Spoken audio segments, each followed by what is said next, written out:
राज्यपाल महोदय के अभिभाषण से स्पष्ट होता है कि राज्य सरकार विकसित राजस्थान 2047 के लिए दृढ़ संकल्पित है तथा विजन डॉक्यूमेंट के अनुरूप विकास कार्यों को गति दे रही है। और मैं इसके लिए कहना चाहूंगा कि मंजिल हमारी कितनी भी दूर क्यों ना हो, मंजिल हमारी कितनी भी दूर क्यों ना हो, मगर लक्ष्य हमारा अर्जुन के तीर सा है। कमजोरियां हम में चाहे कितनी भी हो, मगर हौसला सीमा पर खड़े वीर सा है। माननीय सभापति महोदय, पेपर लीक और प्रतियोगी परीक्षाओं में नकल रोकने के लिए हमारी सरकार ने सख्त कार्रवाई की है और इसका परिणाम हमें दिखा भी है। 2 वर्षों से किसी तरह की पेपर लीक की घटना नहीं हुई है और मुझे तो इसका सीधा जो प्रभाव है मेरे विधानसभा क्षेत्र डेगाना में दिखाई देता है। सभापति महोदय, देश की आजादी के बाद में डेगाना से 10 जो हमारे युवा हैं वो राजस्थान प्रशासनिक सेवा में चयनित हुए हैं और उनमें से जो 5 हैं वो तो बिल्कुल मेन में आए हैं। एक है हमारे चारनास के विक्रम सिंह जिनकी 5वीं रैंक है, एक है टेला के अंजनी कुमार जिनकी 7वीं रैंक है, एक है महराणा के रिचपाल गोदारा जिनकी 12वीं रैंक है, एक है सरोज चोइल दागड़ी की जिनकी 19वीं रैंक है और एक है निकिता राठौड़ जिनकी 64वीं रैंक है। इसके अलावा सुनील भाटी की 181, पारुल मंडा की 193, मुकेश खिलेरी की 194, संजय बामू की 254 और दिनेश भुवाल के 324वीं रैंक है। और निश्चित रूप से ये इसी का असर है, शक्ति का असर है सरकार की, क्योंकि जो ये लड़के जिन्होंने उत्तीर्ण की है परीक्षाएं, ये बहुत साधारण परिवार के, किसान परिवार के, इनके परिवार में कोई भी व्यक्ति पहले से सर्विसेज में, अच्छी सर्विसेज में नहीं है। और इसी के साथ मैंने भी इन सब के वहाँ जाकर के बच्चों का स्वागत किया, परिवार का स्वागत किया और मैंने ये घोषणा की है कि जो पहले 5 जो मेरिट में आए, मेरिटोरियस जो राजस्थान प्रशासनिक सेवा में सीधे, उनके वहाँ पर गांव में एक लाइब्रेरी बनाई जाएगी, बढ़िया लाइब्रेरी, और लाइब्रेरी बना करके उन्हीं बच्चों से उसका उद्घाटन करवाया जाएगा, उनका नाम लिखवाया जाएगा। और जो अभी हमारे साथीगणों ने एक चिंता व्यक्त की थी नशे की प्रवृत्ति का, हम उसको एक सेंटर के रूप में डेवलप करना चाह रहे हैं। लाइब्रेरी भी हो जाए और हमारा एक ऐसा शिक्षा की वहाँ पर एक ऐसी जो हमारी टोली बैठे जागरूक, चाहे उनके घर वाले, अच्छी तरह से हम उनको मोटिवेट करें कि जो भी गांव के जो युवा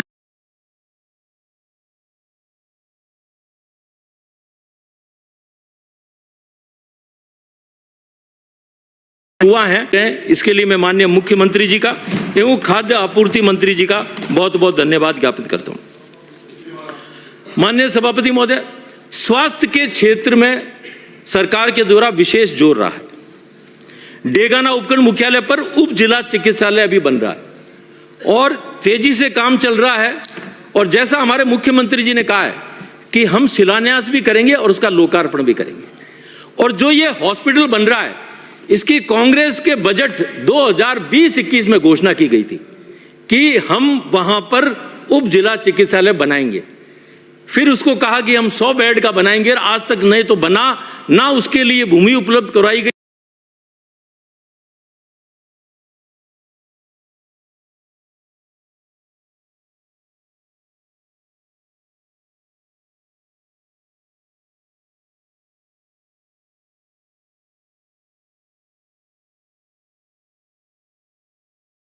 कि आत्मनिर्भर भारत, हम अगर इसको और विस्तार से लें तो उसमें आता है कि आत्मनिर्भर संस्था बने, जिस तरह से परिवार भी आत्मनिर्भर होना चाहिए, हमने उसका भी ध्यान रखा है। हमने हॉस्पिटल के पास की भूमि को हम नगर पालिका को देंगे। इस संबंध इसके बारे में मेरी मुख्यमंत्री जी से भी चर्चा हुई और हम उसको नगर पालिका को देंगे लीज पर, और नगर पालिका हॉस्पिटल को हर महीने कुछ ना कुछ राशि देगा, चाहे वो 50,000 हो सकती है, 1 लाख हो सकती है। और हमारा प्रयास रहेगा कि डेगाना में जब जो हॉस्पिटल बन रहा है तेजी से, उसमें कॉटेज वार्ड्स भी हम बनाएं, जो आपने कहीं भी अभी नहीं बना रहे इसके बारे में। इसी तरह से थांवला और भेरुंदा में जो हमारी पीएससी थी उनको सीएससीज में क्रमोन्नत किया गया और वहां पर भी तेजी से काम चल रहा है। थांवला का काम तो अब 2 महीने में हम उसका उद्घाटन भी हम कर देंगे। लेकिन मैं ये कहना चाहूंगा, अभी विकास की बात चल रही थी आपस में, मैं ये कहना चाहूंगा कि थांवला के अंदर जब पिछली भारतीय जनता पार्टी की सरकार बनी तो उसको सीएससी में क्रमोन्नत कर दिया गया बजट में।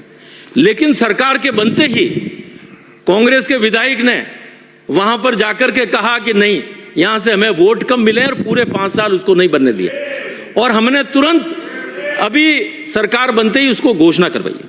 इसी तरह से भेरुंदा में बन रही है, खुड़ी कला के अंदर हम 7 तारीख को उसका शिलान्यास करेंगे और मैं आपको विश्वास दिलाता हूं कि मेरे जो 4 सीएससी जो बन रही है वो पूरी की पूरी समय सीमा में वो बन जाएगी। इसी के साथ में मेरा स्वास्थ्य मंत्री जी से और मुख्यमंत्री जी से मेरा आग्रह रहेगा कि हंसौर एक बड़ा कस्बा है जहां पर 3600 कौम के लोग तो रहते ही हैं, लेकिन मुसलमानों की संख्या ज्यादा है और कांग्रेस वहां हमेशा से जीतती है। मुझे भी वोट मिलते हैं, ऐसा नहीं कि नहीं, मुझे भी वोट मिलते हैं, लेकिन मैं द्वितीय नंबर पर रहता हूं। मेरी यह भी मांग है कि वहां पर भी कांग्रेस जब जीत रही है लगातार और वो जब सीएससी में क्रमोन्नत कर दिया गया कई वर्षों से, लेकिन वहां पर भी जो पूर्व विधायक थे उन्होंने सीएससी को नहीं बनने दिया। मेरी मांग है सरकार से कि हरसौर में जो विद्युत विभाग की 50 बीघा जमीन पड़ी हुई है वहां पे जल्दी से जल्दी एक सीएससी का नवीन भवन वहां पे बने। और जो आदर्श नगर से अभी आने वाले हमारे माननीय सदस्य जो कह रहे थे, मैं उनको बताना चाहूंगा कि ये तो विचारधारा का डिफरेंस है। हम तो जो हमारा जो सोच है वो हमारा तो ये है कि होठों पे गीता दिल में किरान रखेंगे, होठों पे गीता दिल में कुरान रखेंगे, मेल बढ़ाएंगे भाईचारे का, ऐसा अमन व ईमान रखेंगे। काशी होगा काबा होगा मगर निगाहों में सबसे पहले हिंदुस्तान रखेंगे। माननीय सभापति महोदय, हम तो केवल ये चाहते हैं कि हम रहें या ना रहें, मां तेरा वैभव अमर रहे, हमारा देश हमारी भारत माता रहने चाहिए, हम उसके सब बाद में हैं।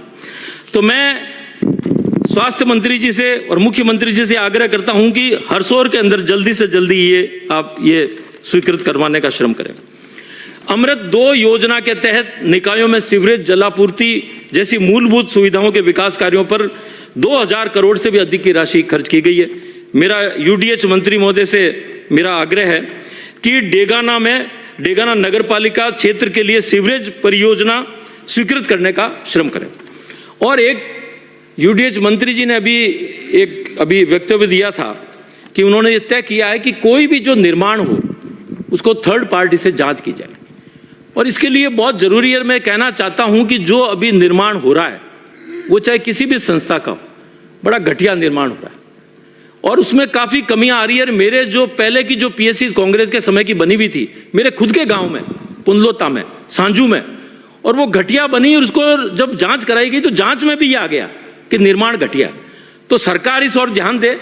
और इसका एक कारण ये भी है कि जब हम टेंडर करते हैं तो टेंडर बहुत माइनस में जाते हैं, और ये तय कर लेना चाहिए कि जो हमारी क्वालिटी कंट्रोल की पीडब्ल्यूडी की टीम है जिले में, वो निश्चित रूप से जो भी इस तरह की बिल्डिंग है, भवन बनते हैं, उनका वो एक बार जांच जरूर करे, ऐसा मेरा आग्रह है।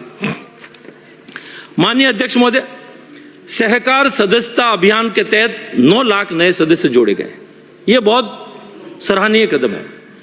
लेकिन साथ ही मेरा यह भी मानना है कि जिन सदस्यों को जोड़ा गया है वो कई वर्षों से इंतजार कर रहे थे सहकारिता समिति के सदस्य बनने के, लेकिन वो बन नहीं पाए। लेकिन जब वो अब बन गए हैं तो अब क्या होगा? अब वो क्या चाह रहे हैं? वो निश्चित रूप से चाह रहे हैं कि उन्हें भी ब्याज मुक्त फसली ऋण मिले। तो मेरा माननीय मंत्री जी से मेरा यह आग्रह है कि ब्याज मुक्त फसली ऋण देने के लिए ऐसी नीति बने कि अब आपकी संख्या बहुत हो गई है, चरणबद्ध तरीके से हर किसान को, खेती करने वाले किसान को ब्याज मुक्त ऋण मिले। और यह विभाग ऐसा है जो सामाजिक सुरक्षा सबसे अधिक देता है, प्रदान करता है, और लगभग ये 30 लाख किसानों का बीमा करता है। और बीमा की जो ये विभाग है इसकी 2 योजनाएं चल रही है। एक तो है सहकार जीवन सुरक्षा बीमा और एक है व्यक्तिगत दुर्घटना बीमा योजना। ये बहुत अच्छी योजना है। मेरा मंत्री जी से कहना है कि इसको बहुत अच्छे तरीके से लागू करें। और अभी मैंने जो कहीं ये देखा कि वित्तीय वर्ष 2022-23 में जो बीमा कंपनी ने बहुत ज़्यादा प्रीमियम के रूप में राशि ली और उसका जब किसानों को क्लेम दिया तो वो बहुत कम था। वो हजारों करोड़ में तो ले लिया प्रीमियम, और जब उसका क्लेम दिया तो वो करीब 50 करोड़ के करीब है। तो इसको वो देखे। एक जब मैं सामाजिक सुरक्षा की बात कर रहा हूं, अभी उप मुख्यमंत्री जी नहीं है, परिवहन विभाग में आप देखें कि रेलवे में भी जो यात्री यात्रा करता है तो उसका दुर्घटना बीमा होता है। अगर रोडवेज में भी वो यात्रा करता है तो वहां पे भी उसका दुर्घटना बीमा होता है। लेकिन हमारे प्राइवेट जो बसेस है उसमें शायद किसी तरह का बीमा नहीं होता है। तो मेरा मंत्री जी से, उप मुख्यमंत्री जी, सरकार से ये मेरा कहना है कि जो भी हमारे रात को कोचेस चल रहे हैं, जिस तरह की अभी घटनाएं हुई है, कि क्यों ना उनको बाध्य किया जाए कि वो नहीं बसेस में यात्रियों के लिए, मैं कह रहा हूं यात्रियों के लिए उनका बीमा होना चाहिए। हो सकता है इससे एक बहुत अच्छी चीज आएगी, पारदर्शिता आएगी। उससे जब बीमा होने लगेगा तो वो यात्री जो भी निजी बसेस हैं वो उनको टिकट भी देंगे। जब टिकट देंगे तो उसमें पॉलिसी नंबर भी होगा, उसमें आधार नंबर भी होगा। तो कई चीजें सुरक्षा की दृष्टि से भी ये बहुत अच्छा है और हमें इसको अच्छी तरीके से करना चाहिए। माननीय सभापति महोदय, अभी जो सहकारिता का जो ढांचा चल रहा है उसके अंदर एक नीचे के जो हमारा पायदान है वो व्यवस्थापक है। गत सरकार के समय में ये निर्णय लिया गया था, भारतीय जनता पार्टी के सरकार के समय, जब माननीय मुख्यमंत्री वसुंधरा राजे जी थी, कि व्यवस्थापकों का अलग से कैडर होना चाहिए। हम अगर सहकारिता को आगे बढ़ाना चाहते हैं तो मैं उसको आत्मनिर्भर बनाना पड़ेगा और इसके लिए अलग से कैडर होना चाहिए व्यवस्थापकों का। और कैडर इस तरह का बने कि उनको बैंक का कर्मचारी माना जाए और जिले में उनका ट्रांसफर किया जाए। आप अगर देखोगे तो ये 2 पीढ़ी लगातार उस समिति में बैठी है। पहले पिता थे, उसके बाद में उसके पुत्र आ गए और किसी तरह का काम नहीं हो पा रहा। इसमें राजनीति की शिकार हो जाती है। तो मेरा आपसे कहना है कि जो अखिल अरोड़ा जी अभी माननीय मुख्यमंत्री जी के एसीएस हैं वहां पर, उनके समय यह निर्णय हुआ, बहुत ही लाभदायक रहेगा। और निश्चित रूप से इससे अगर हम इस तरह का ये कैडर अगर हम अलग से बना लेते हैं तो हमारे किसानों को और सहकारिता के क्षेत्र में एक मील का पत्थर ये साबित होगा। एक हमारी जो लखपति दीदी, हमने 15 लाख से ज्यादा महिलाओं को बनाया। इसमें मैं आपको बता दूं कि जो भी हमारी महिलाएं हैं जो राजीविका से संबंधित हैं, जो भी वो ऋण लेती हैं, ये पहला ऐसा संस्था है कि किसी तरह का इनका ओवरड्यू नहीं है, कोई डिफॉल्टर नहीं है, लगातार वो चुका रही है। 1.5% के ब्याज से सरकार उनको ब्याज वो दे रही है ऋण। इसमें मेरा आग्रह है कि इस तरह की जो भी राजीविका से संबंधित हमारी महिला बहनें हैं, उनको ग्राम सेवा सहकारी समितियां जो हमारी बनी, वहां पे उनको मार्केट डेवलप करना चाहिए। उनको जरूरत है अब अच्छे मार्केट की, जहां वो बैठ करके विभिन्न अपना व्यवसाय वो कर सके। माननीय सभापति महोदय, वर्ष 2025 में अतिवृष्टि के कारण से 16,000 से अधिक गांवों का अभावग्रस्त घोषित किया गया था। और मेरे डेगाना विधानसभा क्षेत्र में डेगाना तहसील और सांजू तहसील, इसके पूरे के पूरे गांवों को अभावग्रस्त घोषित किया गया। और इसके लिए मैं मेरी राजस्व टीम की सराहना करता हूं। लेकिन साथ ही रिया बड़ी तहसील और मेड़ता तहसील के 74 गांवों को अभावग्रस्त घोषित नहीं किया गया। और इसका कारण यह हुआ कि वहां के जो पटवारी थे उन्होंने गिरदावरी में खराबा दर्ज नहीं किया। इसके लिए भी राजस्व मंत्री जी आप निर्देशित करें। और इसके कारण से उनको कोई भी आदान अनुदान की आर्थिक सहायता नहीं मिल पाई। तो मेरा पहला तो सरकार से है कि इस तरह की वापिस अभी सर्वे हुआ है, उनका वापस कराया है और सरकार ये घोषणा करे कि उनको भी आदान अनुदान मिले। इसके अलावा जो हमारी फसल बीमा योजना है उसमें भी ये प्रावधान है कि यदि फसल खड़ी फसल है और पानी भरा हुआ है और अगर उसकी राजस्व कृषि के अधिकारी और ये बीमा कंपनी के कर्मचारी अगर मिल करके सर्वे करके अगर उसकी रिपोर्ट बना दें तो तुरंत प्रभाव से 75% जो उसकी पॉलिसीज है उसकी राशि मिल जाती है। वो भी काफी बड़ी राशि है। माननीय सभापति महोदय, पुष्कर से मेड़ता सिटी को रेलवे लाइन से जोड़ा जा रहा है और इसके लिए मेरे डेगाना विधानसभा, पुष्कर विधानसभा और मेड़ता विधानसभा के किसानों की भूमि को आबाद किया जा रहा है। पुष्कर विधानसभा में जो डीएलसी की दर है वो बहुत अधिक है, 3 लाख से ज्यादा है, और डेगाना और मेड़ता में जो डीएलसी की दरें हैं वो 20,000 से 50,000 है। हमारा जो लैंड एक्विजिशन एक्ट 2013 के बाद में आया है उसमें भी स्पष्ट है, उसमें भी डीएलसी के अलावा यह कहा गया है कि मार्केट वैल्यू से उनको मुआवजा दिया जाना चाहिए। तो मेरी सरकार से मांग है एक कमेटी बनाए और उनको जो पुष्कर में जिस तरह का मुआवजा दिया जा रहा है, क्योंकि आमने सामने ये खेत, तो जो पुष्कर में जो मुआवजा मिल रहा है वो मुआवजा मिले, और अगर ये संभव नहीं है तो उनको पैकेज दिया जाए, ये मेरा आपसे कहना मैं चाहता हूँ। इसी के साथ माननीय सभापति महोदय, मेरा सरकार से मांग है कि डेगाना विधानसभा क्षेत्र में 90% से अधिक लोगों का मुख्य व्यवसाय कृषि एवं पशुपालन है। भेरुंदा पंचायत समिति में एक साथ एक जगह 500 बीघा से अधिक भूमि एवं समुचित पानी की मात्रा उपलब्ध है। मेरा मुख्यमंत्री जी से मेरी मांग है कि बजट में डेगाना में राजकीय कृषि महाविद्यालय स्वीकृत करने का श्रम करें।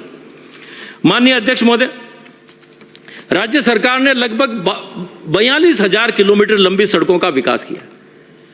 पिछले बजट में, बजट 2025-26 में मेरे डेगाना, मेड़ता और मकराना के लिए एक रोड की स्वीकृति की घोषणा की गई थी वित्त मंत्री जी के द्वारा।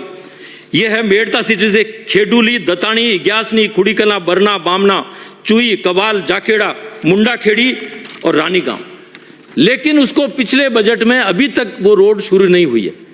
मेरी वित्त मंत्री जी से, उप मुख्यमंत्री जी से और सरकार से मेरी मांग है कि जल्दी से जल्दी इस रोड को शुरू किया जाए। माननीय सभापति महोदय, जल जीवन मिशन के तहत भी बहुत अच्छा काम हुआ है। 13 लाख से अधिक परिवारों को जल से नल प्रदान किया गया है। मेरा पीएचडी मंत्री जी से मेरा आग्रह है कि डेगाना में अभी भी 100 से अधिक वंचित ढाणियों में पाइपलाइन अभी तक नहीं बिछाई गई, जबकि वो चिन्हित है वो ढाणियां। तो मेरा आपसे आग्रह है कि जल्दी से जल्दी इन ढाणियों में पानी की पाइपलाइनें बिछाई जाए ताकि जल्दी से जल्दी वहां उनको पीने का पानी मिल सके। और जो अभी कंपनियां काम कर रही है नागौर जिले में, जो मेरे डेगाना विधानसभा क्षेत्र में लाओटी, एलएनटी और डारा कंपनियां, इनका काम भी अभी तक संतोषजनक नहीं है। एक मेरा आपसे यह आग्रह है मंत्री महोदय से कि अभी 16वां वित्त आयोग आएगा, इसमें जो पानी बहुत महत्वपूर्ण है, जल है तो कल है, ऐसी व्यवस्था उसमें होनी चाहिए। और उसमें व्यवस्था है लेकिन हम कर नहीं पा रहे कि हर ग्राम पंचायत में जो उसका जो पंचायत समिति है और जो उसका बजट है, बजट का 30% राशि पानी पर ही खर्च होनी चाहिए ताकि सबको पीने का पानी उपलब्ध हो सके। अंत में मैं ये कह सकता हूं कि महामहिम राज्यपाल महोदय का अभिभाषण से बिल्कुल स्पष्ट होता है कि सरकार सही दिशा में तेजी से विकास की ओर अग्रसर है। बहुत बहुत धन्यवाद।